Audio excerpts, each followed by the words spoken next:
Suara rakyat, suara kebenaran, suara kebenaran.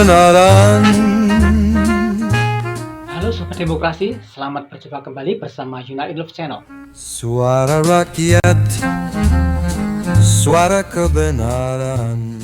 Kali ini topik pembicaraan kita adalah jika RUU perampasan aset disahkan. Inilah dampak besarnya bagi Indonesia. Suara rakyat, suara kebenaran. Bayangkan seandainya RUU perampasan aset yang selama ini diperdebatkan dan ditunda-tunda akhirnya disahkan. Pertanyaannya, apa yang akan berubah di negeri ini? Apakah korupsi yang benar-benar berkurang? Apakah uang negara yang hilang bisa kembali?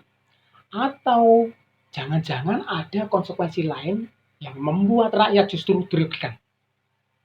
Mari kita bahas tuntas langkah demi langkah secara mendalam. Suara rakyat. Baik, bab pertama, apa itu RUU perampasan aset? RUU perampasan aset sesungguhnya adalah senjata hukum baru yang sangat penting. Tujuannya sederhana, yakni mengambil kembali aset yang diduga berasal dari kejahatan, terutama korupsi dan pencucian uang, tanpa harus menunggu pelaku dijatuhi vonis pidana yang inkrah. Selama ini sistem hukum kita sangat lambat. Untuk merampas aset seorang koruptor, kita harus menunggu proses persidangan bertahun-tahun. Banyak aset yang sudah terlanjur dipindahkan, dijual, atau disamarkan. Akhirnya, uang negara yang dicuri pun sulit kembali. Dengan RUU perampasan aset, mekanismenya adalah meskipun pelaku belum divonis, jika ada bukti kuat bahwa aset tersebut berasal dari tindak pidana, maka aset itu bisa segera disita oleh negara. Baik, masuk ke bab berikutnya. Dampak positif jika disahkan. Jika RUU ini resmi berlaku, setidaknya ada 4 dampak positif besar yang akan kita rasakan. Pertama, efisiensi pemberantasan korupsi. Tak ada lagi cerita sidang berlarut-larut sampai bertahun-tahun hanya untuk memutuskan apakah aset bisa disita atau tidak. Begitu ada indikasi kuat, aset langsung dibekukan. Negara bergerak cepat, tidak memberi kesempatan bagi pelaku untuk menyembunyikan hasil curiannya. Yang kedua, pengembalian uang negara lebih cepat. Bayangkan betapa banyak uang rakyat yang tertahan di rekening tersembunyi, properti mewah, atau kendaraan mahal milik para koruptor. Dengan RUU ini, semua bisa segera diambil alih dan dilelang untuk kepentingan publik. Tidak ada lagi alasan menunggu proses hukum yang panjang. Ketiga, efek jera bagi pelaku kejahatan. Jika dulu seorang koruptor masih bisa merasa aman karena hanya dihukum penjara, maka sekarang ancaman jauh lebih berat. Apapun hasil curian mereka akan hilang. Rumah mewah, mobil sport, hingga simpanan miliaran rupiah tidak akan bisa dinikmati keluarga mereka. Dengan begitu, niat orang untuk korupsi bisa berkurang. Keempat, peningkatan kepercayaan publik. Rakyat Indonesia selama ini skeptis terhadap penegakan hukum. Namun jika aset koruptor benar-benar bisa diambil alih dan dipakai untuk pembangunan, tentu masyarakat akan merasa ada bukti nyata bahwa hukum ditegakkan. Kepercayaan terhadap pemerintah dan lembaga hukum pun akan meningkat.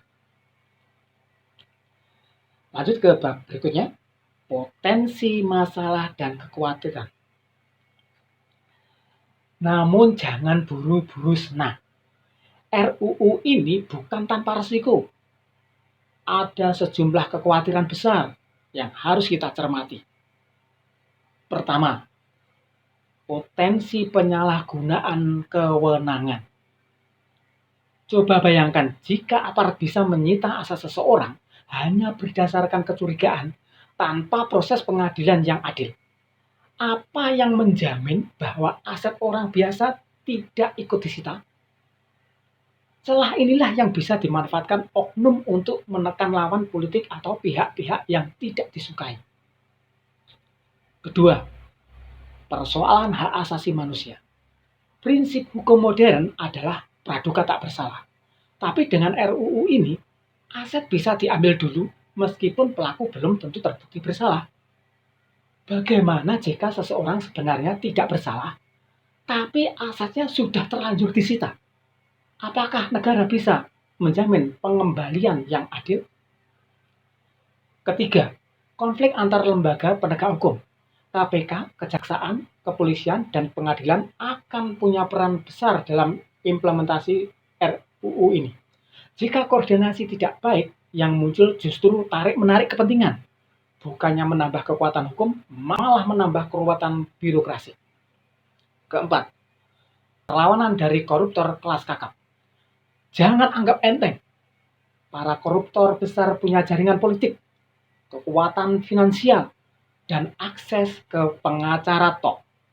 Mereka bisa menggugat balik, mencari celah hukum, bahkan menggunakan jalur internasional untuk melawan perampasan aset.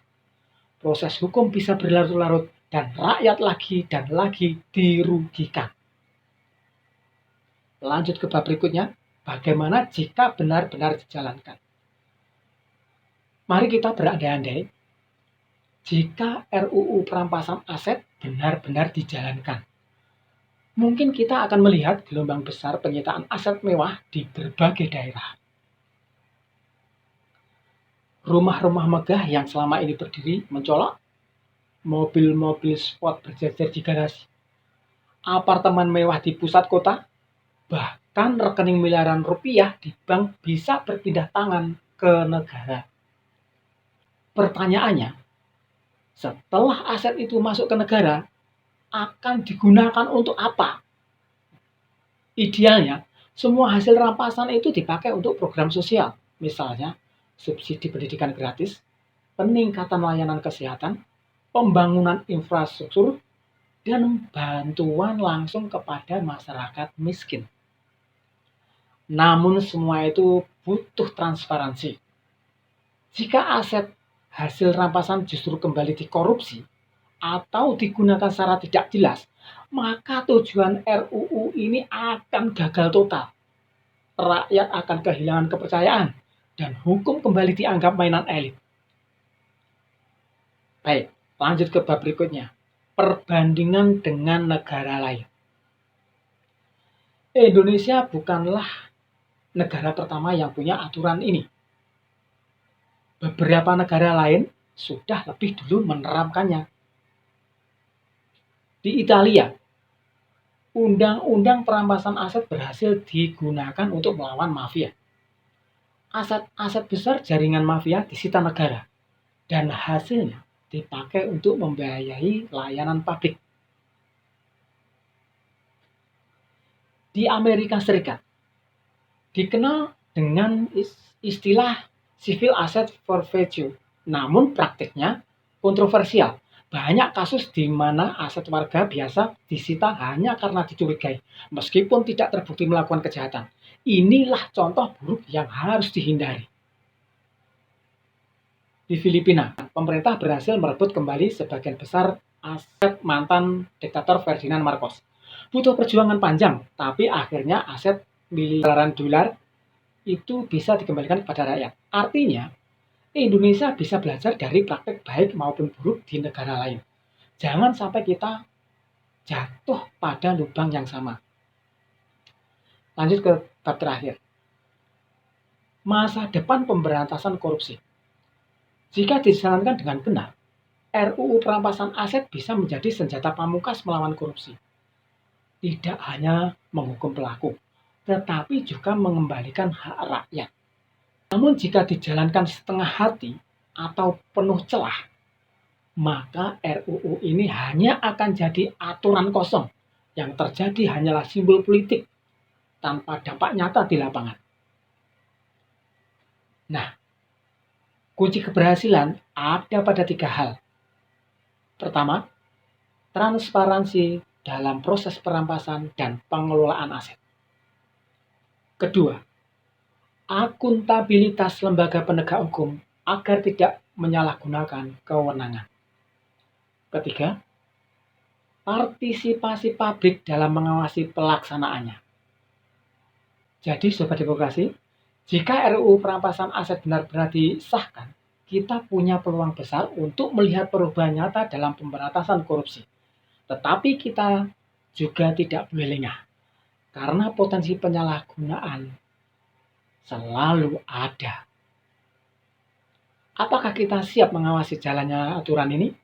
Atau kita hanya akan jadi penonton yang pasif, sementara aset negara kembali raib entah kemana?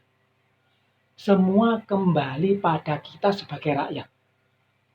Tetap kritis, tetap peduli, dan jangan pernah lelah mengawasinya. Karena uang yang dirampas itu bukan milik koruptor, melainkan milik kita semua. Suara rakyat, suara Terima kasih sudah kebenaran. menonton. Jangan lupa like, subscribe, agar tidak ketinggalan pembahasan isu-isu politik dan hukum terbaru. Sampai jumpa di video lagi di video selanjutnya. Tetap semangat. Salam Indonesia. Sampai jumpa lagi di video selanjutnya. Tetap semangat. Salam Indonesia.